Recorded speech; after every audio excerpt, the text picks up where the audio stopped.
Okay. I disagreed with him and he kicked me out of government. The very fact that I was kicked out of government for refusing to ills against the people of Kenya cleanses me before the people of Kenya. Okay. And I started talking when I was in office. I did not speak when I left office. When I called a press conference on the 26th of June in Mombasa, I talked against abduction and extrajudicial killing. I was still deputy president. Can you name these abductors? When you seem to know more than we do. Name these abductors. What building were they using?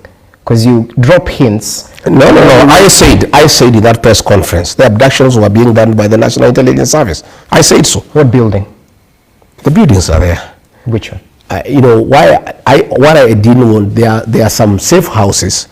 One safe house is in Westlands by Nice. Another one is in Mwiki. Another one is in Lavington.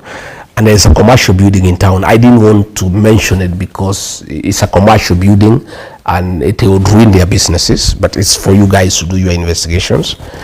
But even Justin Muturi, when his son was abducted, Kindiki was taking me in circles. Kome was taking me in circles. Nurudini was taking me into circles. Amin was taking me in circles. He complained to me the president was out of town. I called all these people, they were also taking me into circles. Okay. And we did agree with him, he faces the president. And he faces the president, and he has a president. If somebody disappears in Kenya in police hands, you go to court and file what you call a habeas corpus. A habeas corpus is filed against the Attorney General to produce that person in court, dead or alive. So Muturi asked me, since I am the father of this young boy, I'm supposed to file a habeas corpus against the Attorney General. I'm the Attorney General. What happens? So I advised him to go and face the president. He faced the president. Yeah. The president called Nurdin Haji. The man was released. So it is clear who abducts people. The president knew who abducts people because he knew who to call. Whoever was called released the young man. So what other explanation do you want about it? Fair point. Yeah. As we finalize, I'm still getting questions, and there are quite a couple, about you making claims during your engagements with people, with members of the Fourth Estate. Why should Kenyans trust you now? Yet you didn't speak sooner. At times, people point towards the 2023 protests where, is it up to 30 lives were lost, and you put the blame squarely on Raila ODINGA then. This time around, that is the information that I had. You know, my brother, for you to make an informed decision, yes, you need to sample, you need to experience, you know. The first year in government, I trusted President William Ruto. When he told me the housing program is a good thing, I believed him.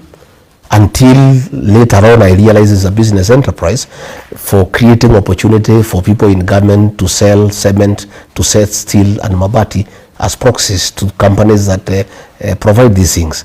And I disagreed with it because I did not have that prior information. E-Citizen, when we were onboarding those services, I believed it's a way of enhancing revenue collection. Only later to know that people in government had acquired E-Citizen. Okay. So people cannot say I did not speak then. But the minute I realized there's a problem, you know, the first 1 year I played along because I was persuaded. President William is very persuasive. Until now, because I'm fairly also intelligent, started putting 2 and 2 together to realize that this government is a commercial enterprise. So you realized, did you realize in the first year that there were I still kept quiet? Later on along the way, but I kept on asking him so that we can remedy. I also did not want to rock government. I'm a responsible leader. I kept on persuading him, okay, let's do the right thing. Let us not overtax people. Let us not force people to do housing they don't want. I tried to persuade him. But in the second year, I started now telling him no. And we started disagreeing, you know, and I would say go to cabinet, finance bill I would oppose in cabinet. Demolitions and evictions I would oppose. But the first year I tried to persuade him because I didn't want to rock the government. I wanted to be a loyal deputy. I wanted to be supportive.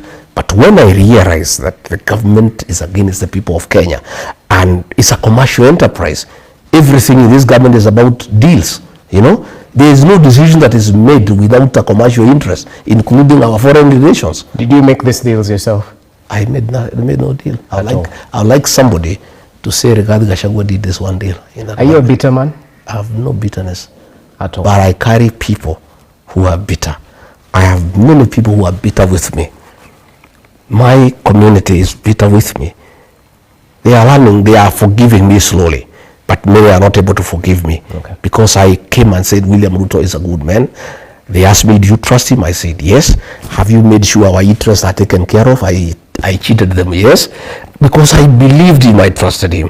When I went later to tell them I had nothing written, they blame me up to today. So I'm a leader of a very bitter people. But myself, I have no bitterness. I'm an easy guy. You can see I look happy. I sleep well. I am more easy. I have time for my family. I have time for friends. I also have time to listen to the people of Kenya. All right. And I am also a very hopeful man. I'm sure, you know, God is with us. And in the fullness of time, I'll be vindicated. And for my people from home, from my region whom I wronged, I'll do everything possible to fix the wrong. So that I also, you know, persuade you that I was conned like you are conned. I was deceived like you are deceived. And I'll have the opportunity to right the wrongs that I did. Okay. I will be more careful. I will be more thorough. I will be more consultative. I will not assume anything.